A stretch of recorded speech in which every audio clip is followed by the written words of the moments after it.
Hello student, आज हम बात करने वाले सारणिक के।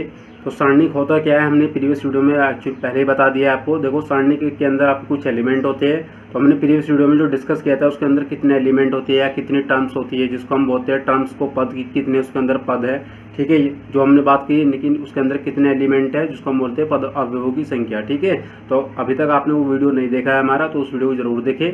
तो अब हम बात करते हैं एक बार क्विक रीजन के लिए, सारणिक होता क्या है। ठीक है, तो सारणिक आपका एक इस तरह से होता है कि आपकी दो वर्टिकल लाइन होती है, उसके अंदर कुछ एलिमेंट होते हैं। यहाँ पर कुछ एलिमेंट होंगे हमारे, और उसको हम जो शो करेंगे या डिनोट करेंगे कैपिटल डी या फिर डेल्टा से डिनोट करेंगे। यहाँ पर आपके कुछ एलिमेंट होंगे, एलिमेंट जैसे कि A11, A12, A13 और A21, A22, A23, A31, A32 and A33। ये आपका 3x3 का क्या है, या 3 ऑर्डर का क्या है, आपका एक सारणिक है। ठीक है, इस तरह से आप दो का भी बना सकते हो, जैसे D या फिर कैपिटल D से आप इसको डिनोट कर सकते हो। और उसके अंदर आपके एलिमेंट इस तरह से रहेगी कि A11, A12, A21 और A22। ठीक है, और मैंने आपको प्रीवियस वीडियो में बताया था कि जो आपका ये वाला एलिमेंट होगा, इन एलिमेंट को बोलते हैं लीडिंग एलिमेंट। ठीक है, या डायगोनल एलिमेंट। और जो इन एलिमेंट की हेल्प से जो हमारे पास में जो विकर्ण मिलता है, जिसको हम बोलते हैं डायगोनल, उसको हम बोलते हैं लीडिंग डायगोनल या मुख्य विकर्ण। इस तरह से यहाँ पर भी आप देख सकते हो, ये हमारे A11 और A22 ये क्या हमारे लीडिंग एलिमेंट है, और लीडिंग एलिमेंट की हेल्प से हमें क्या मिलता है, मुख्य विकर्ण, जिसको हम बोलते हैं लीडिंग डायगोनल। ठीक है, और इसी तरह से हम किसी भी मैट्रिक्स को डिटर्मिनेंट को या सारणिक को डिनोट कर सकते हैं इस वाली फॉर्म के अंदर। ठीक है, या दो वर्टिकल लाइन के अंदर, जैसे यहाँ पर मैंने शो करा है और यहाँ पर भी दिखाया है। ठीक है, आज हम बात करने वाले हैं किसी सारणिक का एक्सपेंशन हम किस तरह से कर सकते हैं, कि उसके अंदर उसकी वैल्यू हम कैसे निकाल सकते हैं। ठीक है, तो यहाँ पर हम जो बात करेंगे, एक तो दो ऑर्डर के लेंगे, यानी कि दो क्रम का अगर हमारे पास में कोई सारणिक है या डिटर्मिनेंट है, उसकी वैल्यू कैसे निकालेंगे। और दूसरा लेंगे हम जिसका ऑर्डर 3 होगा, तो उसकी वैल्यू हम कैसे निकालेंगे। तो स्टूडेंट, हमारे पास में जो टॉपिक है दूसरा, सारणिक का विस्तार, जिसको हम बोलते हैं एक्सपेंशन ऑफ ए डिटर्मिनेंट। ठीक है, किसी सारणिक का विस्तार किस तरह से कर सकते हैं। अगर आपने उसका विस्तार कर दिया तो आप डेफिनेटली उस सारणिक की वैल्यू या मान भी बता सकते हो। ठीक है, तो जैसे सपोज दैट मेरे पास में एक 2x2 का या फिर दो क्रम का मेरे पास में एक सारणिक है, जैसे कि इस तरह से मेरे पास में मैट्रिक्स है जिसका ऑर्डर क्या है, 2 है। ठीक है, और उसके अंदर एलिमेंट क्या है, मेरे A11 है, A12 है और A21 और A22 है। ठीक है, ये मेरे पास में दूसरे क्रम का या फिर सेकंड ऑर्डर का मेरे पास में एक डिटर्मिनेंट है। इसकी मुझे विस्तार करना है, तो विस्तार कैसे करूँगा। तो विस्तार करने के लिए आप क्या करोगे, लीडिंग एलिमेंट से हमेशा स्टार्ट करना। जो लीडिंग एलिमेंट क्या आपके क्या है, A11 और A12, उनका दोनों का आपको मल्टीप्लाई करना है। ठीक है, तो A11 और A22। ठीक है, आपने इसका दोनों का मल्टीप्लाई कर दिया। तो आपने जब इसका मल्टीप्लाई करा और बीच में लगाना है आपको माइनस, और आपको बाद में मल्टीप्लाई करना है किसका, A12 और A22। ठीक है, आपने इसका मल्टीप्लाई कर दिया है, और जो भी इसकी कुछ वैल्यू आएगी, यही क्या होगी, आपकी सारणिक का विस्तार होगा। ठीक है, या उसको हम बोलेंगे सारणिक का मान होगा। और आप जैसे यहाँ पर दिखाया ना A122, यहाँ पर आप इस तरह से भी दिखा सकते हो कि आपने लिखा यहाँ A1, यहाँ पर लिखा आपने B1 और यहाँ पर A2 एंड यहाँ पर लिखा B2। आप इसको इस तरह से भी दिखा सकते हो। ठीक है, यहाँ पर अगर आप इसका एक्सपेंशन करोगे या फिर सारणिक का विस्तार करोगे, तो आपके पास में वैल्यू क्या क्या आने वाली है, तो A1 और B2। तो A1 एंड B2, बीच में अगर माइनस आएगा, फिर आपको इन दोनों का मल्टीप्लाई करना है A2 एंड B1। ठीक है, तो आप किसी भी सारणिक का इस तरह से उसका विस्तार करके उसका मान भी बता सकते हो। हम यहाँ पर एक एग्जाम्पल लेके चलेंगे, जैसे सपोज दैट मेरे पास में एक एग्जाम्पल है, और उसमें यहाँ पर कुछ वैल्यू लिखता हूँ सारणिक के अंदर, जैसे 2, 3, 7, 5। ठीक है, ये मेरे पास में सारणिक है, ये एग्जाम्पल लिया मैंने। ठीक है, इस सारणिक का मुझे एक्सपेंशन करने के बाद उसका वैल्यू बताना है क्या है। ठीक है, तो देखते हैं यहाँ पर हम। तो सबसे पहले यहाँ पर 5 का 2 का मल्टीप्लाई करोगे, यानी कि 2 × 5 या 2 × 5, बीच में माइनस 7 × 3। ठीक है, और उसका मल्टीप्लाई कर लीजिए आप, देखो 2 पंजे आपका 10 हो गया। ठीक है, और 7 की वैल्यू मल्टीप्लाई करोगे आप किसमें, 3 के अंदर, 7 का 21 होता है, और जब आप उसको कैलकुलेट करोगे आपके पास में कितने आएगी, -11। ठीक है, तो मैं कह सकता हूँ इस सारणिक की जो वैल्यू है मेरे पास में कितनी, -11 है। ठीक है, इस तरह से मेरे पास में दूसरा एग्जाम्पल भी हो सकता है, जैसे 5, 2, 1, 2। ठीक है, अब देखते हैं यहाँ पर हम इसकी वैल्यू क्या आने वाली है। तो सबसे पहले 5 का मल्टीप्लाई आप यहाँ करोगे तो कितना हो जाएगा, 10 हो गया, यानी कि दोनों का मल्टीप्लाई कर दिया आपने। इस तरह से 2 का मल्टीप्लाई एक में करोगे तो कितना आएगा, 2 आ जाएगा। तो यानी कि इट मीन्स आपका आ गया 8। तो मैं कह सकता हूँ इस सारणी का वैल्यू आपके पास में कितनी है, 8 है। ठीक है, तो इस तरह से हम किस सारणी का विस्तार कर सकते हैं दूसरे क्रम के लिए। ठीक है, जिसको हम सेकंड ऑर्डर बोलते हैं। अब हम देखेंगे जो हमारे पास में तीसरे क्रम का जो हमारे पास में एलिमेंट और सारणिक होता है उसको हम किस तरह से एक्सप्लेन करते हैं।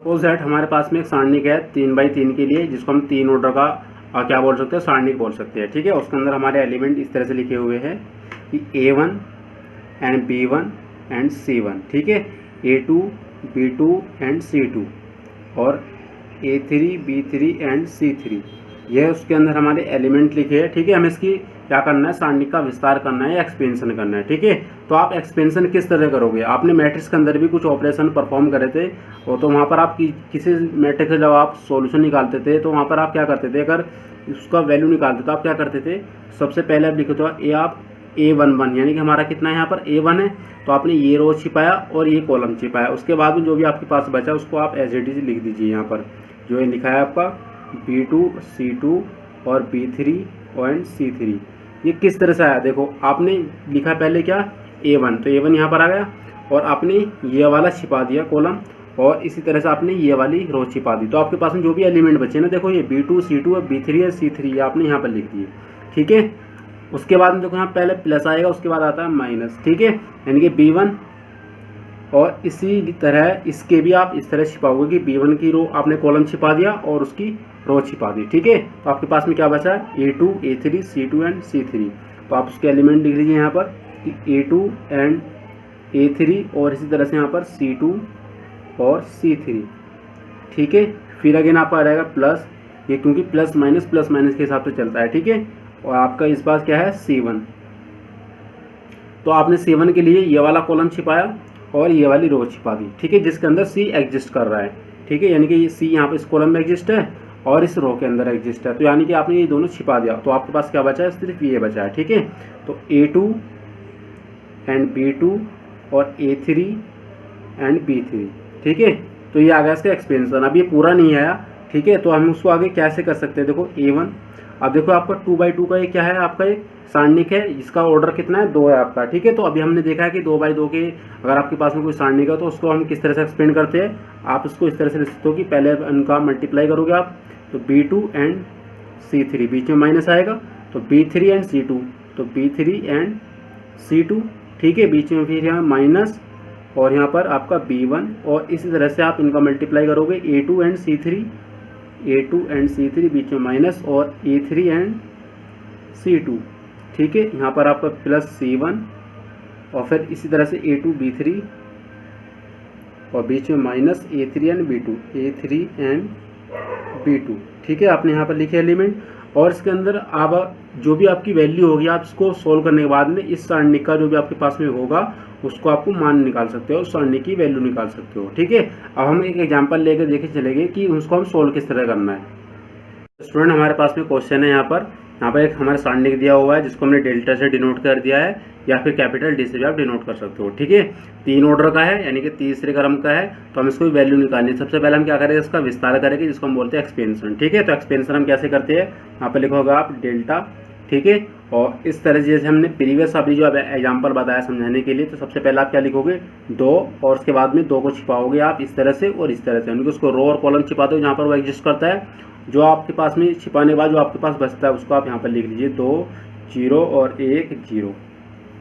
ठीक है, ये भी आप सिर्फ मैं बेसिक चीज़ें बता रहा हूँ, आप जब इसको सॉल्व करना रहेगा ना आपको डायरेक्ट जो आपकी कैलकुलेशन है आप उसको सॉल्व कर सकते हो। ठीक है, तो यहाँ पर बीच में आ जाएगा माइनस, और फिर इधर ये आपने रो छिपाया और ये आपने कॉलम छिपाया, तो आपके पास क्या बचा -2, और यहाँ पर आपका 3 और यहाँ पर 0 एंड 0। ठीक है, इसी तरह से आप यहाँ पर खोल सकते हो। अब इस वाले के लिए देखो प्लस माइनस प्लस, तो +3 आ गया आपके लिए। ठीक है, तो ये आपने छिपाया और ये छिपाया, यानी कि आपके पास में क्या बचा 2 माइनस का, और यहाँ पर 2, यहाँ पर 3 और यहाँ पर 1। ठीक है, अब आपने क्या करना है, बस को सोल्व कर देना है। ये आपका देखो 2/2 का आपको सोल्व करना आता है। पहले इसका मल्टीप्लाई यहाँ करोगे तो 0 बन गया, इसका मल्टीप्लाई यहाँ करोगे तो ये भी 0 बन गया। ठीक है, बीच में है -1, और यहाँ पर इसका मल्टीप्लाई करोगे तो कितना बन गया 0, इसका मल्टीप्लाई यहाँ करोगे तो कितना बन गया 0, और यहाँ पर +3 और यहाँ पर इसका मल्टीप्लाई करोगे तो कितना रहेगा -2, इसका मल्टीप्लाई करोगे 3 दूनी 6, तो माइनस का कितना रहेगा 6। देखो ये तो आपको 0 बन गया, 0 × 2 0, इस तरह से 1 × 0 तो ये भी 0, और यहाँ पर आपका +3 और यहाँ पर देखो कितना है 6। देखो 6 और 2 आपको कितना होता है 8 होता है, ठीक है। ये हमने यहाँ पर इनका एडिशन गलत कर दिया है, क्योंकि 6 और 2 आपको कितना होता है 8 होता है। तो 8 का मल्टीप्लाई आपको किस में करोगे 3 के साथ में, तो कितना आ जाएगा 24। और देखो एक प्लस का एक माइनस का, तो इस मीन्स माइनस आ जाएगा। तो मैं कह सकता हूँ इस सारणिक का मान या इस डेल्टा का मान कितना आ गया मेरे पास में -24 आ गया, ठीक है। तो इस तरह से हम जो 3 ऑर्डर का हमारे पास में कोई सारणिक होगा या डिटर्मिनेंट होगा उसको हम सोल्व कर सकते हैं, ठीक है। तो सपोज दैट मेरे पास में एक और एग्जाम्पल ले लेता हूँ मैं, उसको देखते हैं किस तरह सोल्व करना है। तो मेरे पास में एग्जाम्पल है जैसे d = इस बार मैं d से डिनोट कर रहा हूँ उसको, यहाँ पर 1 2 3 4 5 2, यहाँ पर 3 2 1, ये इस तरह से मेरे पास में कोई एक सारणिक है, डिटर्मिनेंट है, इसकी मुझे वैल्यू निकालनी है, ठीक है। तो यहाँ पर मैं d लिखूँगा। आप देखो मैं डायरेक्ट इसकी वैल्यू सोल्व करता हूँ, तो पहले 1 लिखूँगा, ये छिपाऊंगा और ये छिपाऊंगा, तो ये फिर ये वाला मैट्रिक्स लिखूँ, यहाँ पर जो आपका डिटर्मिनेंट बचता है उसको मैं यहाँ लिखूँगा। तो इससे जाहिर सी बात है कि इन दोनों को मैं मल्टीप्लाई भी करूँगा नेक्स्ट स्टेप में, तो मैं डायरेक्ट ही ना कर लेता हूँ, तो इसकी वैल्यू जो मल्टीप्लाई आएगी तो 5 एकम 5 हो गया आपका, ठीक है, और 2 दूनी 4 हो गया, ठीक है। तो आपका ये वैल्यू बन गई है। फिर आपका आएगा -2, ये छिपाया आपने, ये छिपाया, तो 4 का मल्टीप्लाई यहाँ पर करोगे 4 हो गया आपका, 3 का यहाँ पर करोगे तो 6 आ गया, ठीक है। इस तरह से आपका +3 और ये आपने ये छिपाया और ये छिपाया, 2 का मल्टीप्लाई 4 में तो 8 और 3 का मल्टीप्लाई 5 में तो 15, ठीक है।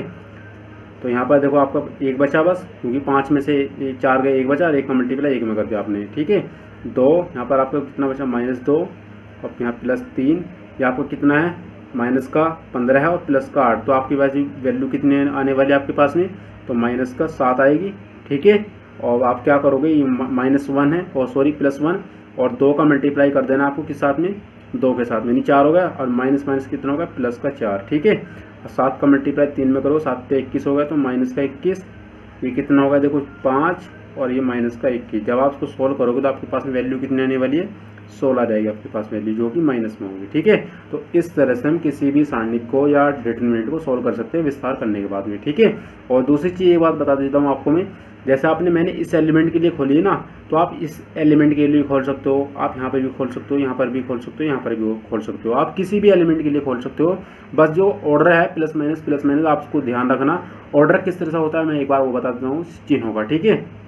अगर आपके पास में देखो 2 क्रम का क्या है एक सारणिक है, तो उसके अंदर चिन्हों का जो प्रॉपर्टीज़ होगी वो किस तरह से होगी, तो प्लस होगा पहले, बीच में माइनस, फिर प्लस, ठीक है। ये आपका जो दूसरे क्रम का होगा। अगर आपके पास में तीसरे क्रम का है तो वो इस तरह से होगा कि plus minus plus minus plus minus plus minus plus, ठीक है। तो आपके पास में इस तरह से होगा। देखो प्लस से स्टार्ट और प्लस पे ख़त्म होना है। ये भी क्या था, प्लस से स्टार्ट और प्लस पे ख़त्म हो गया।